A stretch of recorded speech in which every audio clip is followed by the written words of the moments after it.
With that, please join me in welcoming our first speaker, my friend and fellow Texan, Jodey Arrington from the 19th I Congressional could listen to her Texas twang all day, couldn't y'all? Just Takes one to silky know smooth and gives me great confidence that we have an adult in the room. Margaret, is longtime friend. I got my start in this business, so to speak, with George W. Bush, and very proud to have served alongside of him and proud of his contributions to this great country of ours. But Margaret, there was no greater confidant and counsel to the president than Margaret Spellings. And I'm the product of a village of people who made an investment in me over the years. And she would be a chief of that village, and I'm grateful for it. It has. They say I'm the chief something of my village back home, but it's a different characterization. Um, at the Bipartisan Policy Center, you all have. I'm in the presence of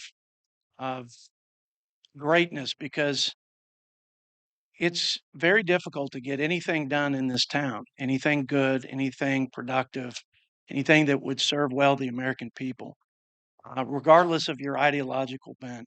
And for the tremendous work over the years, and those um, who have made contributions through policy or through process reforms to help restore fiscal sanity in this place that has lost its mind and its way.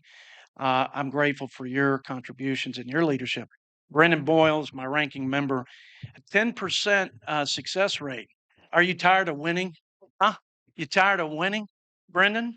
Uh, Look, the process is not perfect. There's no perfect process.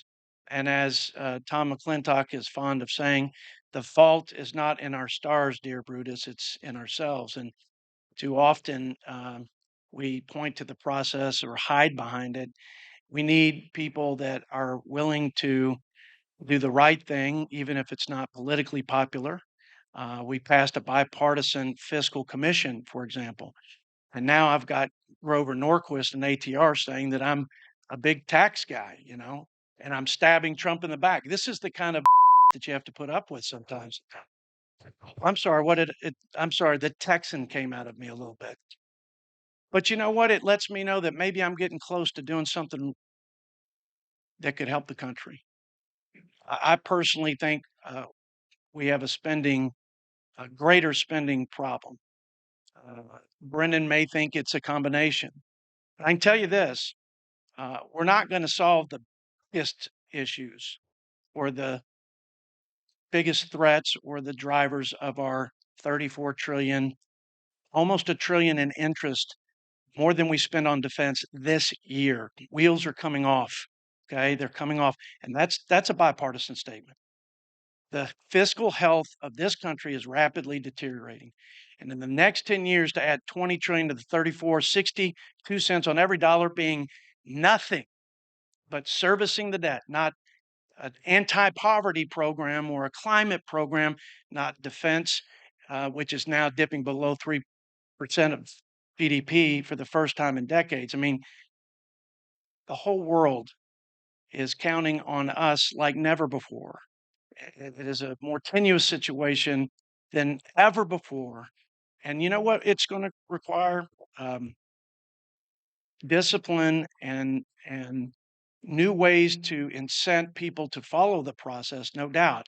But what Trump's process in every organization I've ever been in were the people and the culture. We have to change the culture. That's hard. It takes. What do they say? It takes. It's like planting a tree. It takes a long time. The best time to plant the tree was 20 years ago or today.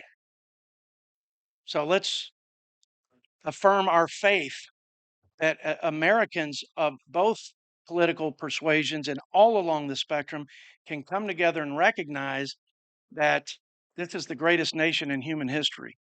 And in my estimation, and it's just my opinion, I won't attribute it to every member of my committee, certainly not my ranking member. I think this is the world war for our generation. And whether the threat is the existential threats like China or whatever. Give me your list. I will tell you that this is our world war. This is my generation's Great Depression. And the question is, will our generation make the sacrifices? And it's a sacrifice to do a fiscal. Who would have thought to doing a bipartisan debt commission would be a sacrifice?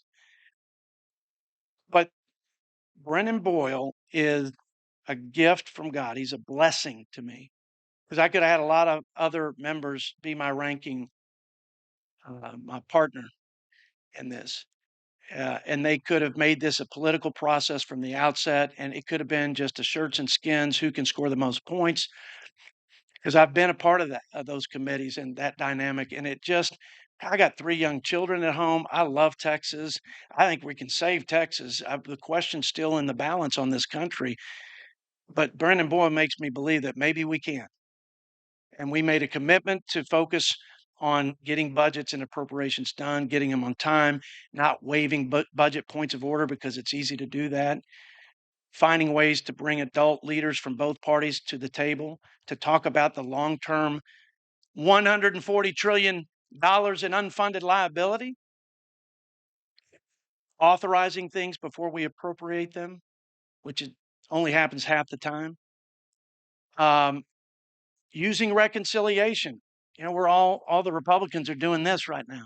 Maybe we can get the unified Republican control of this town, and I can't wait to use reconciliation. Well, let me tell you something. This budget chairman, every time somebody brings up tax cuts and tax permanency, I'm bringing up mandatory spending, I'm bringing up entitlement reform, and I'm bringing up the real reason we had reconciliation. Thank you to our founding fathers of this 1974 Budget Act, which was to reduce the deficit. Revenue was on the table and expenditure and expenditures.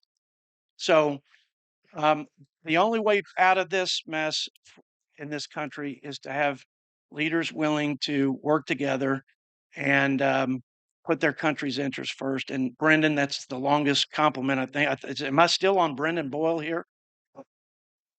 Jiminy, you better get on that bill that we're going to mark up in our committee. I'll tell you about it later. You're going to love it. You're going to love it.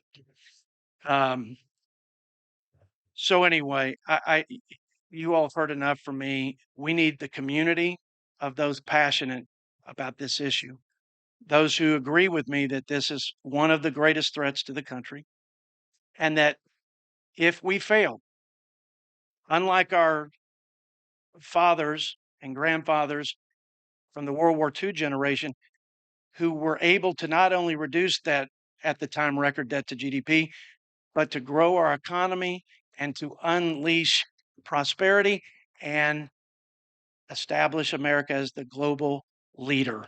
Like that was what was on the line to bring us out of that level of indebtedness.